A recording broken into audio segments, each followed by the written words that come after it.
Hello, welcome back to Billy Ho Sports. We got a big prep race coming up next weekend. Looking forward to the Tampa Bay Derby today, coming off in just a little bit. But next week, March 15th, is the Virginia Derby at Colonial Downs, the first ever Kentucky Derby qualifying race at Colonial Downs. Congratulations, New Kent County, Virginia. Moving the race from the turf to the dirt, so it'll be a 9 furlong affair, 50 points to the winner, so not a big boy race, but a really, really solid race, and we got a good field to talk about. So we're going to look at some race replays. So hit that subscribe button, smash that like, leave a comment. Let me know who you got in this race. Let's go.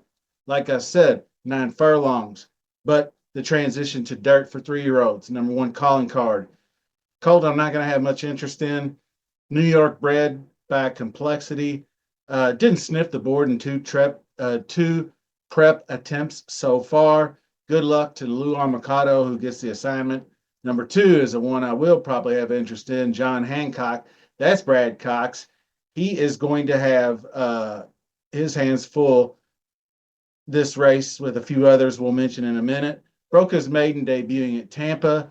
Looked polished making the turn. Glided home for the victory. Then the next was a Sam F. Davis, looking so very comfortable. He ran a lightning fast 22 and change quarter, 46 and a third. Fought off the challenge from the 6-horse. Got clear to win by a half length. Strong effort. Mike Smith is the jockey. I'll have a few things to say about that later. Shifty 85 buyer for setting a stakes record.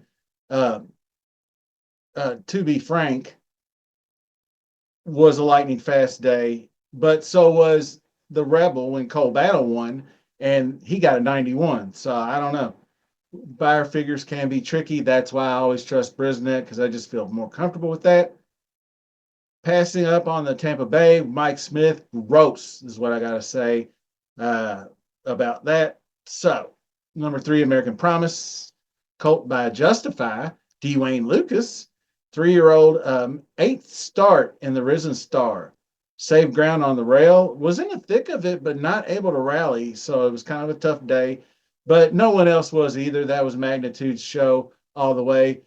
Dwayne does like to race him into shape. Juarez is going to ride, so we'll go to number 4, Omaha. In position to give Michael Gorham his first crack at a Derby horse. The horse is by Audible, and this one should excel at middle distances like a 9 furlongs. Ran an impressive closing second to Cyclone State in that Jerome Stakes. I really took notice to that because I had him as a value play. I thought he looked like he could close some ground, pick off late horses. So he was bumped out of the gate in that one, so always far back. I remember reporting this in my preview video for his following race. He wasn't even in camera range, and then he closed. So another solid third in the Withers, which he did rally up for third, but way too far back. Captain Cook and Mo Quality were way ahead in that one. So solid exotics play. Mana is going to ride. Number 5, Studley Do Right, God bless him. A horse that I liked at one time, but he's just kind of a plotter who's outlasting tired horses at this point. 4th in the Remsen, 4th in Jerome, 5th in the Battaglia over Turfway, where I thought maybe the all-weather track might help him. So Xavier Perez is going to give it a shot to see if they can't get. I'm not saying he can't hit the money because he's more than capable, but I just don't think he can keep up with these horses. Number 6 is Getaway Car. It's Bob Baffert. It's Juan Hernandez shipping to Colonial Downs. I thought it was a real nice spot for the Sunland Derby. He's improving every race. He's done little wrong from the LA Futurity where he ran well. He was outlasted by Journalism in that one, which we obviously seen how people are bullish on Journalism, and Journalism proved his mettle by taking down Barnes. So he was my top pick, being Getaway Car in the Sunland Derby, and he did come through down the stretch, setting the pace, got clear of everyone but Caldera, and Caldera, he battled it out big time with, but showed no quit like he's normally done. Now we got Irad riding, so hopefully he gets a little more aggressive. Not too aggressive though, because he's already kind of a front runner. But I think he's in a real good shape to take this one down as well, and then take some much needed time off to prepare for Churchill Downs. Number 7, Rapchaw. That's another Brad Cox horse by Uncle Mo. Getting Flavian Pratt to ride is always a good thing.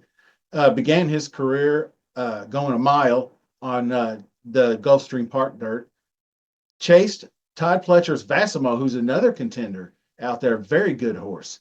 Chased him around the track, but was unable to collar him down the stretch. But he just lost by a length, but 12 lengths ahead of the third place finisher. So the next time he stretched it out to 2 turns, going a mile and a 16th, and rolled by 5 lengths. Pretty dangerous horse, I think, in this one. Number 8, Authentic Gallop, trained by Tom Amos. 5 starts as juvenile, a couple attempts on turf, one good, one bad. Then it took a trip to Oaklawn to get that maiden victory, going 8.5. Most recent, he skipped a race. He went in between, finished third, I think is next out, and then came back to Oaklawn, where he fought hard down the stretch, splitting the uprights basically in between 2 rivals, right down the pike there, and passed up the rivals to win the race. But Ricardo Santana's riding the 4 horse, and he's looking underneath, checking back around the turn like he's got this one wrapped up, and he's just making sure nobody's chasing him. That's kind of funny when jockeys do that, because usually you do the old hand ride check back when you know you got things well in hand. Well, he didn't. He got ran down by 2 horses, really. But number 9 is Render Judgment. This is the last one I have interest in. Kenny McPeak, I was actually kind of digging this horse in the late last winter in the December. Third in the Gun Runner is where I liked him. So he did run third there. Risen Star, he was never in the race. Magnitude was so overpowering. So I'm going to say he was too late to do anything, and he kind of took his foot off the gas, so to speak. So I expect a better effort this time around. And I would be willing to consider for underneath exotics. And like I said, number 10, Georgia Magic. I believe the phrase is always far back versus weaker. I went watch his last race.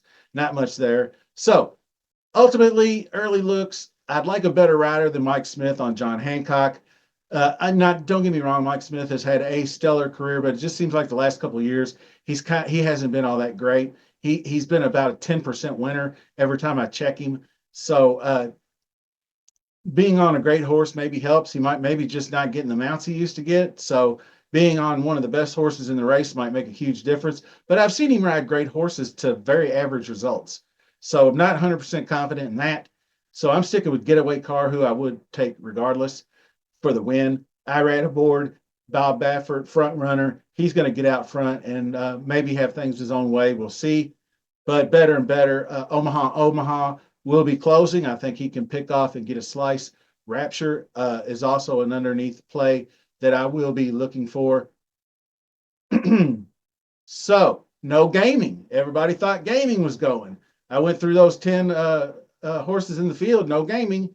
So I think gaming is more of a miler anyway. So Baffert may be shipping him or maybe just making the adjustment for the Pat Day Mile coming up.